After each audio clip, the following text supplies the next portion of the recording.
Alright guys, so welcome to chapter 5. So the topics that are going to be covered in this chapter are going to be flowcharts, creating your own functions with the def keyword, which we've done before.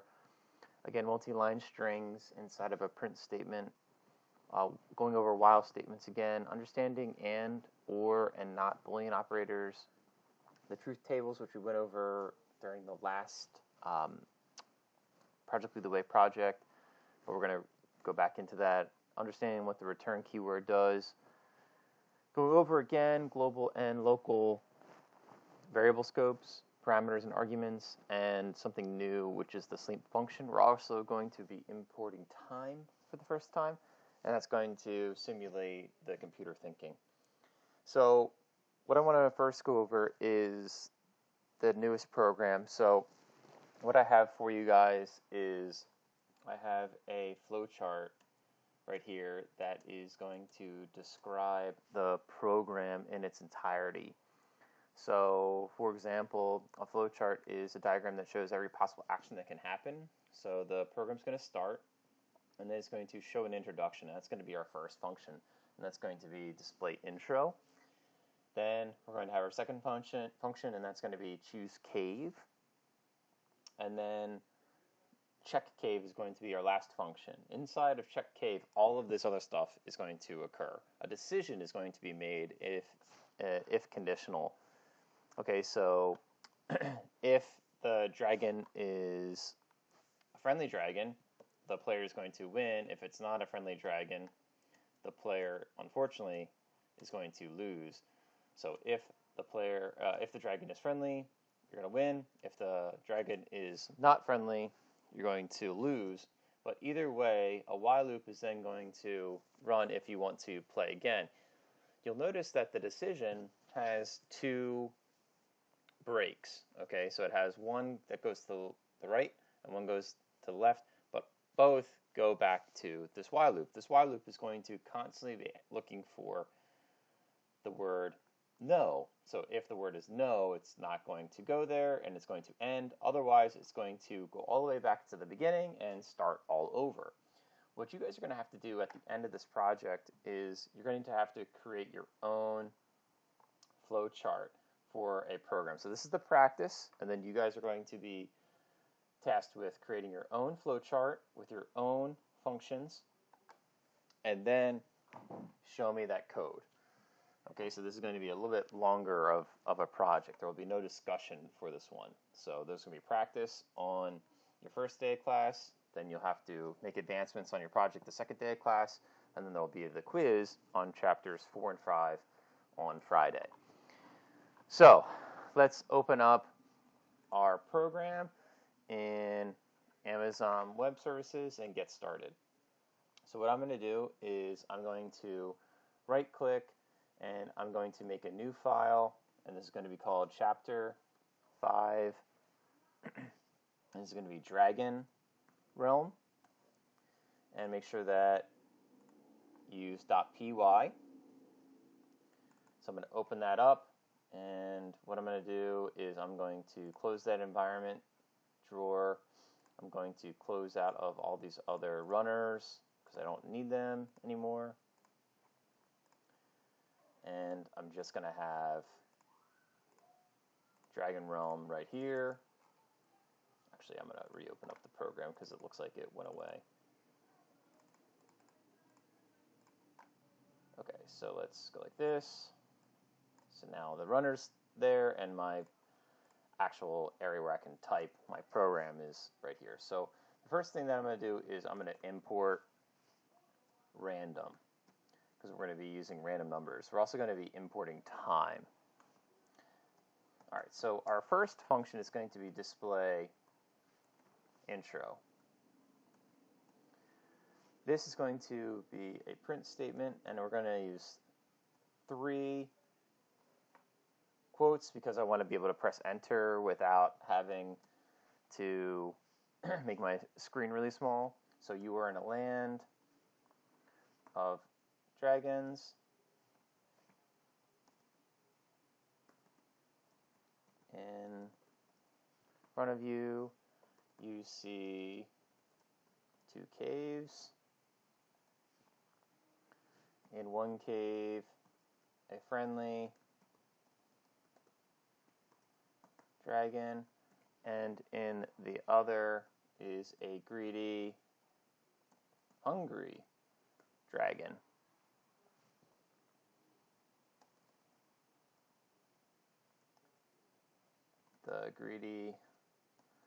The second dragon will eat you immediately.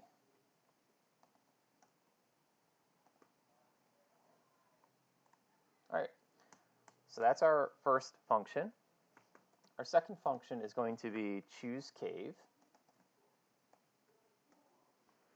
And this is going to have a variable that is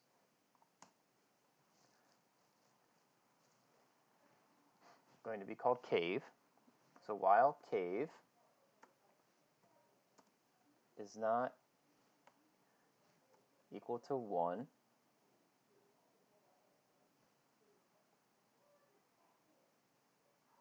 okay, and we're just going to use the string of 1, and cave does not equal the string of 2. We're going to have cave equals to the input, and it's going to say which cave will you go into? 1, or 2.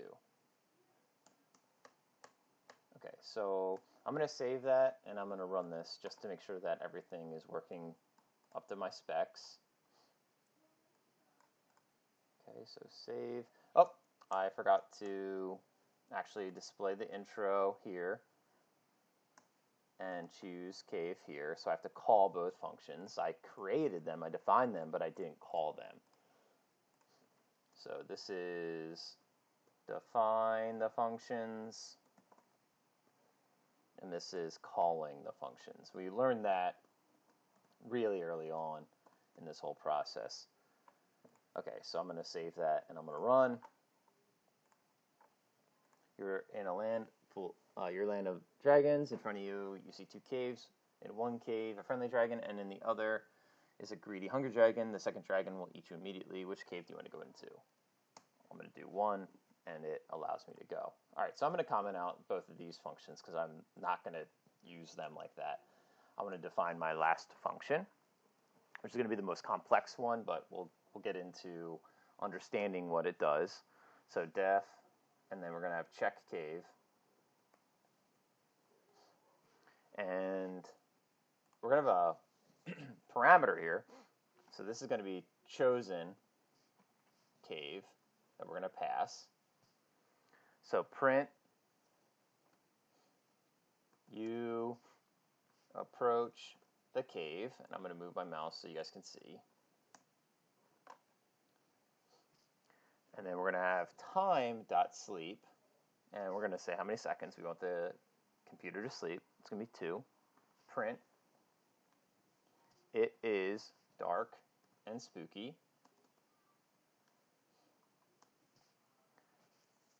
And then we're going to use the time, and then we're going to use time.sleep. Print you see a large dragon in front of you.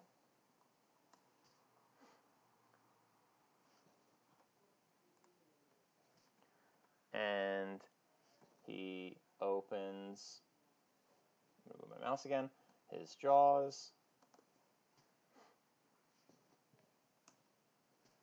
I'm going to print for suspense, and then we'll have time.sleep, which is also for suspense. Okay, so this is going to be if it's a friendly cave or not. So friendly cave equals random dot randant, and we're going to be between 1 and 2. So if chosen cave equals the string of friendly cave, print gives you the treasure and you win. Else print gobbles you down in one bite. You lose. Oops. So you lose.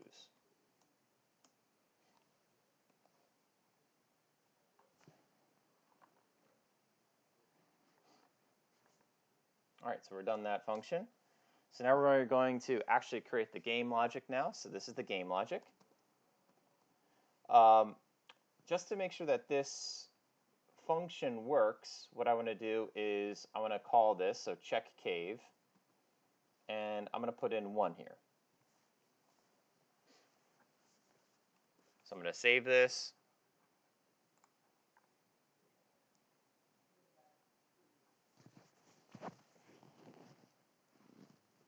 Ooh, I died. So I'm going to try 1 again. So did you see how I died the first time? Let's try it again.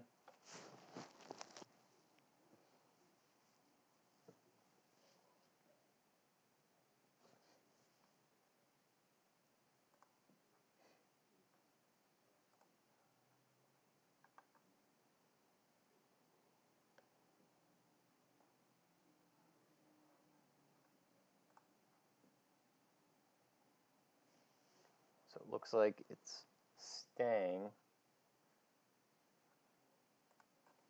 So let's try 2.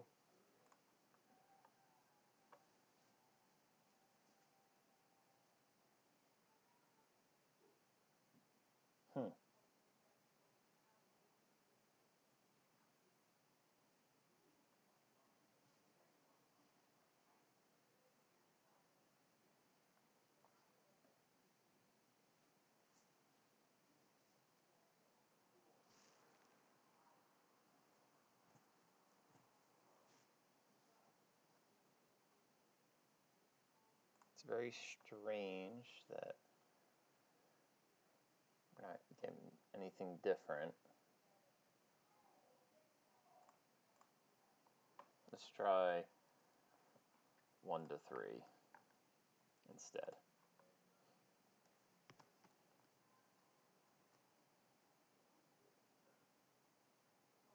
All right, and let's go back to check cave equals 1.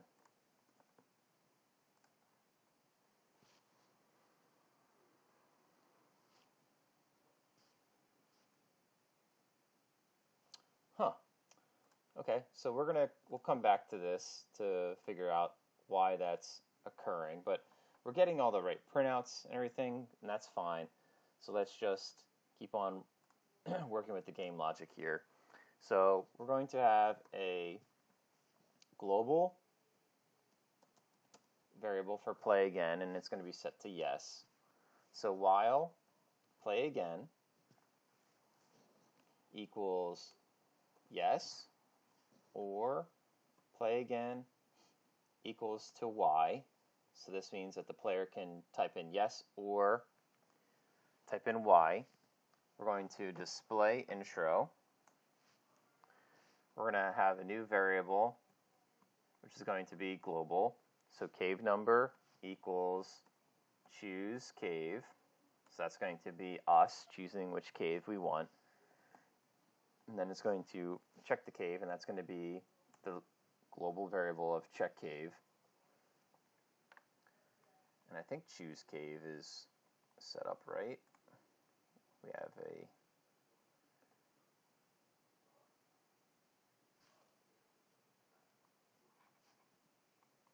oops, I forgot to return the cave. Okay, so let's do that here. Return cave. So I went all the way up to where it says choose cave, and I went all the way back up, and I put in return cave. That's our first ever return type function.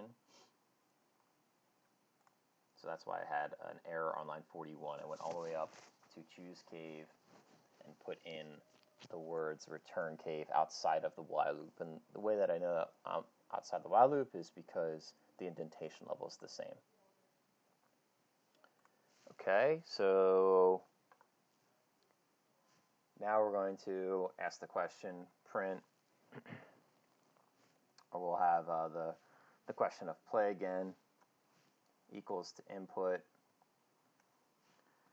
Do you want to play again?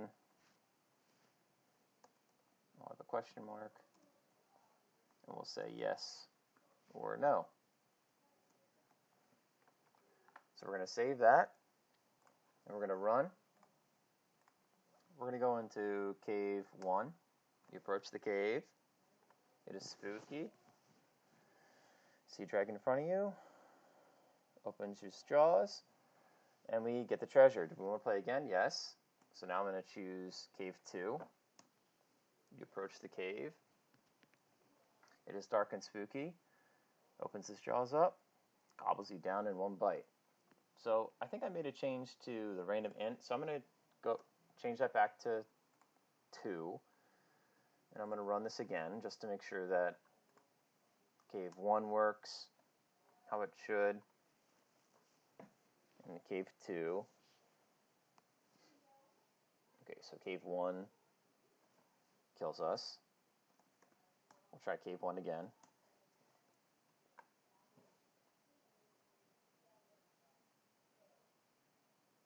Okay, so cave 1 now is correct. The random number was correct. We're going to say yes, and now we're going to go into cave 2.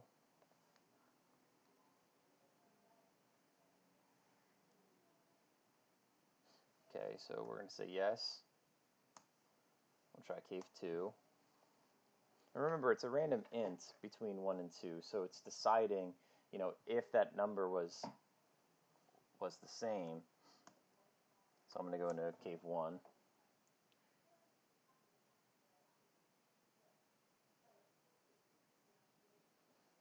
So again, the random number is coincidentally 1, so it's allowing us to win. So try it again.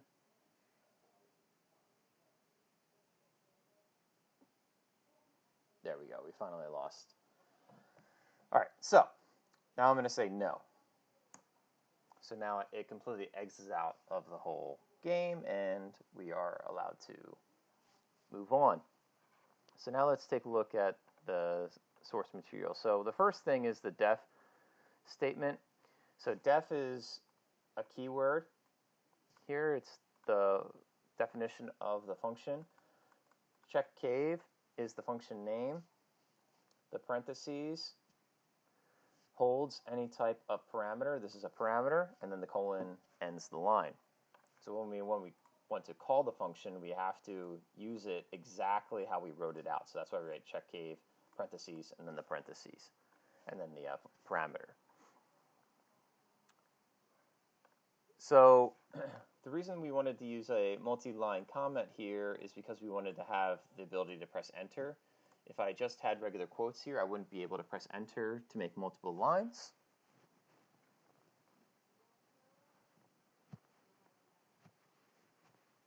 So the reason that we can have this statement right here is, so while cave is not 1 and cave is not 2, it's going to ask which cave do you want to go into. So if I put in anything other than 1 or 2, it's not going to allow us to move past that. So because the string is blank, it automatically lets us enter into that, always making us choose between cave 1 and cave 2.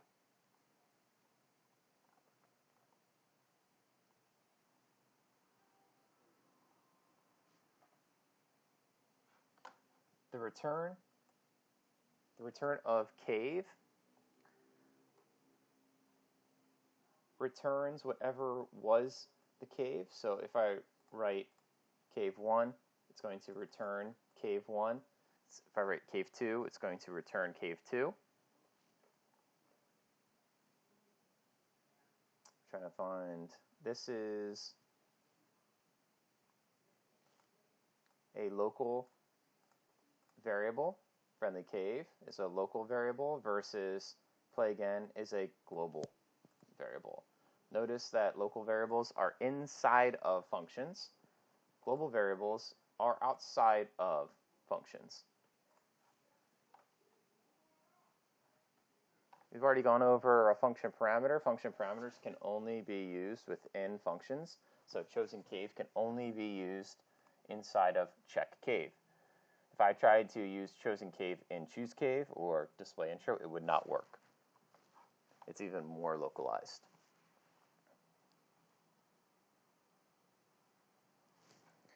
The time.sleep makes the computer wait for a total of 2 seconds. Rand_int is choosing between a random number between 1 and 2. And then this is a if conditional statement, looking to see what the chosen cave was, and it has to be the friendly cave between 1 and 2. So it's only going to be checking between 1s and 2s. And that's how it's going to be, kind of like a coin flip. If we go into cave 1, it matches cave 1, and that's where the friendly dragon is. If it doesn't match cave 1, then we get eaten because we go into a cave that's with a hungry dragon. We've already gone over while loops. I'm not going to go into a summary of that, but this is essentially the whole point of this chapter, is to understand how to set up a flowchart like this. And I'm going to give you guys this flowchart, and then you guys will have to reorganize it. This is how you set up the game logic for your game. Okay, so you guys are going to have to change the game logic. So what I would recommend now is save this, open up your environment. What I would do is I would make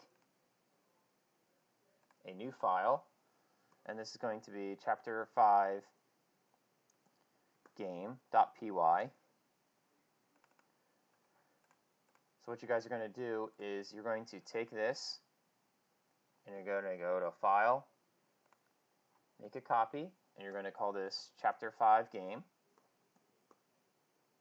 Flowchart.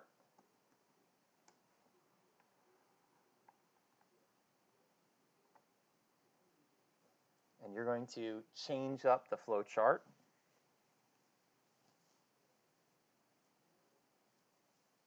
for your own game.